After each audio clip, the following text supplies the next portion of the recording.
धर्म उपदेशक आर्यवीर जी, आप ये बताएं इस्लाम के अनुसार काफिर किसे माना गया है? मुसलमानों ने अपना एक भगवान बना रखा है जिसे वो अल्लाह के नाम से पुकारते हैं। और इस्लामी मूर्खता के अनुसार ये सृष्टि इनके अल्लाह ने बनाई है। तो इनके अल्लाह ने जब सृष्टि बनाई तो सृष्टि में इंसानों को बना के उन्हें दो भागों में बांट दिया। पहला मोमिन, दूसरा काफिर। मोमिन वो जो अल्लाह को माने, अल्लाह के पैगंबरों को माने, अल्लाह की किताब को माने, वो तो मोमिन। अब बात करते हैं काफिर की कि ये काफिर कौन है। अक्सर देखने में ये आता है कि भारत का मुसलमान काफिर शब्द की परिभाषा गोलमोल कर जाता है। काफिर के बारे में या तो ये गोलमोल कर जाएंगे या छुपा जाएंगे। सिर्फ काफिर ही नहीं, कुरान के अंदर बहुत सारी ऐसी बातें हैं जिन्हें मुसलमान छुपा जाते हैं। उसका एक कारण है। उसका कारण यह है कि अगर ये सच्चाई हिंदुस्तान के लोगों के सामने आ गई तो भारत के मुसलमानों की वो हालत होगी जो धोबी का कुत्ता घर का ना घाट का। देखिए, हिंदुस्तान के अंदर बहुसंख्यक आबादी हिंदुओं की है और हिंदू बहुत ही उदारवादी, सहिष्णु और शांति प्रिय समाज है। अब ये जो मुसलमान जिस काफिर शब्द की परिभाषा को गोलमोल कर जाते हैं, वो काफिर शब्द की परिभाषा अगर हिंदुओं को पता चल जाएगी तो भारत का हिंदू जूते मार मार के मुसलमानों को यहां से भगाएगा। और मुसलमान इस बात को बड़े अच्छे से जानता है कि अरब देशों के मुसलमान हिंदुस्तान के मुसलमानों को कुत्ते से भी बदतर मानते हैं। अरब देश का मुसलमान कुत्ता पाल लेगा लेकिन हिंदुस्तान के मुसलमान को पनाह नहीं देगा।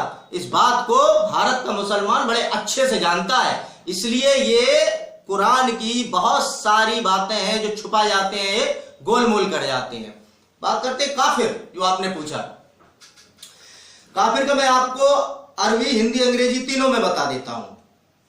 कुरान के अंदर एक आयत आई है, कुरान का सूरा अल बकर आयत संख्या 98।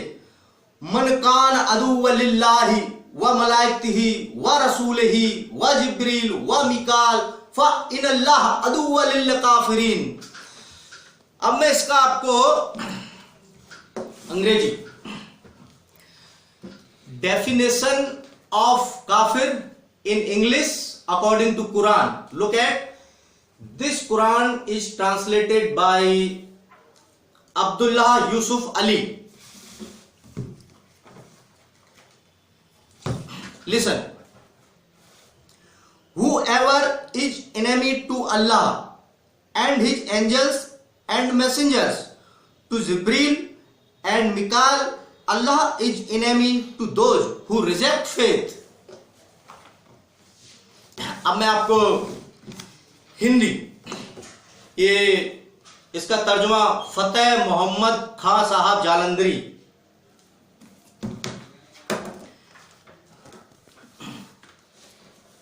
सुनिए। जो शख्स खुदा का और उसके पैगंबरों का और जिब्रील और मिकाइल का दुश्मन हो तो ऐसे काफिरों का खुदा दुश्मन है।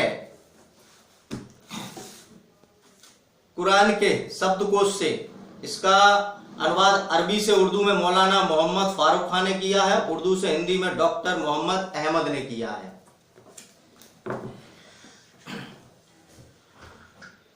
काफिर वे लोग जो उन सच्चाइयों को मानने और स्वीकार करने से इनकार करते हैं जिनकी शिक्षा अल्लाह और रसूल ने दी है। अब इसकी समीक्षा करके बताता हूं आपको।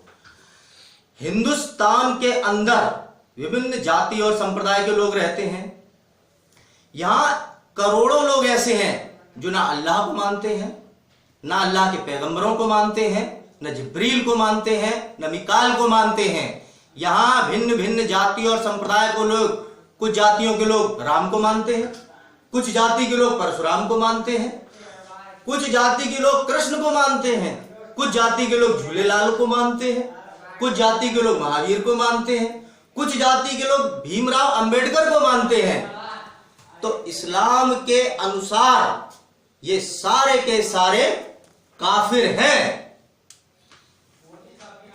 चाहे ठाकुर हो, पंडित हो, बनिया हो, दलित हो, महादलित हो, जाट हो, गुजर हो, इस्लाम के अनुसार ये सारे के सारे काफिर हैं। और काफिर के संबंध में अल्लाह क्या कहता है? इनल काफिरीन कानू लकुम अदुव्वम मुबीना, ये मुसलमानों, ये काफिर तुम्हारे खुले दुश्मन हैं और अल्लाह काफिरों को कत्ल करवाता है। इस बात को हर हिंदू सुन ले, हर काफिर सुन ले कि अल्लाह काफिरों को कत्ल करवाता है। तो सावधान हो जाओ हिंदुस्तान के काफिरों, अगर वक्त रहते तुम नहीं जागे तो कहीं देखना ऐसे ही ना पछताओ जैसे आज कश्मीर का काफिर पछता रहा है, जैसे आज कैराना का काफिर पछता रहा है, जैसे आज पश्चिम बंगाल का काफिर पछता रहा है।